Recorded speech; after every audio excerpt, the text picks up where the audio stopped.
Assalamualaikum warahmatullahi wabarakatuh. Kami dari kelompok 3 akan mempresentasikan tentang konsep dasar dan pengembangan bahan ajar. Yang beranggotakan saya Lili Risnawati dan Ucu Permatasari. Apa sih bahan ajar itu? Bahan ajar adalah segala bentuk bahan ajar yang dibuat untuk membantu guru, infrastruktur dalam kegiatan belajar mengajar di kelas. Bahan ajar merupakan alat atau sarana pembelajaran yang berisi materi, metode, batasan-batasan, dan cara yang dirancang secara sistematis dan menarik untuk mencapai kompetensi yang diharapkan. Apa saja jenis-jenis bahan ajar? 1. Lembar kerja. Lembar kerja adalah lembaran-lembaran yang berisi tentang tugas ataupun petunjuk peserta didik dalam mengerjakan suatu tugas. 2. Handout. Handout adalah bahan tertulis yang disiapkan oleh seorang guru untuk memperkaya pengetahuan peserta didik. 3. Modul. Modul merupakan alat atau sarana pembelajaran yang berisi materi, metode, batasan-batasan, dan cara yang dirancang secara sistematis dan menarik untuk mencapai kompetensi. Berapa macam bentuk bahan ajar?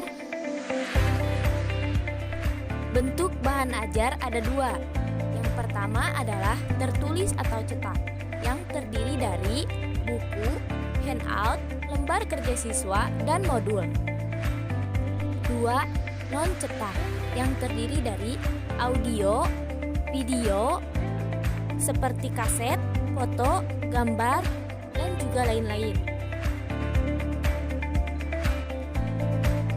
Seperti apa bahan ajar yang baik? Menurut Purkon, kriteria bahan ajar yang baik adalah 1.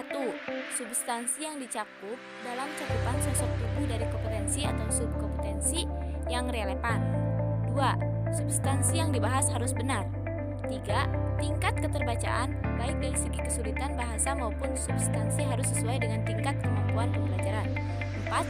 Sistematika penyusunan bahan ajar harus jelas, runtut, lengkap, dan mudah diimplementasikan.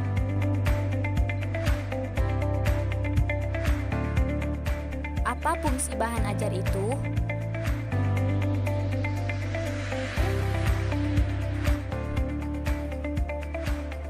Fungsi bahan ajar adalah sebagai motivasi dalam proses belajar mengajar yang dilakukan oleh guru dengan materi pembelajaran yang konseptual agar siswa dapat melaksanakan tugas belajar secara optimal.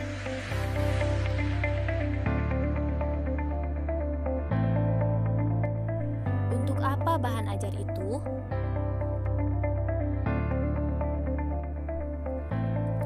Bahan ajar disusun dengan tujuan antara lain sebagai berikut. 1. Menyediakan bahan ajar yang sesuai dengan kurikulum dengan mempertimbangkan kebutuhan peserta didik, yakni bahan ajar yang sesuai dengan kebutuhan dan peraturan atau lingkungan sosial peserta didik. 2. Membantu peserta didik dalam memperoleh alternatif bahan ajar di samping buku-buku teks yang kadang sulit diperoleh. 3. Memudahkan guru dalam melaksanakan pembelajaran.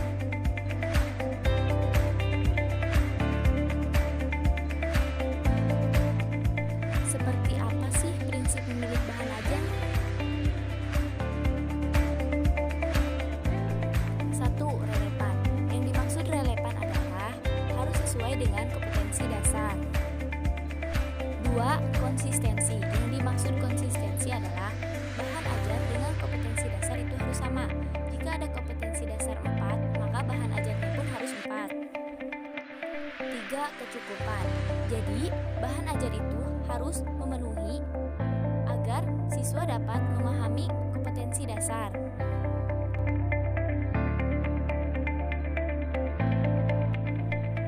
Bagaimana langkah membuat bahan ajar?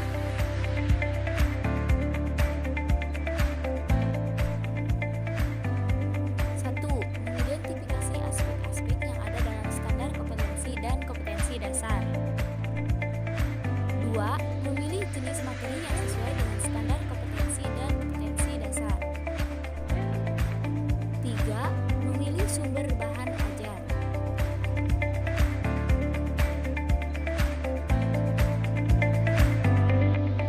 Sekian presentasi dari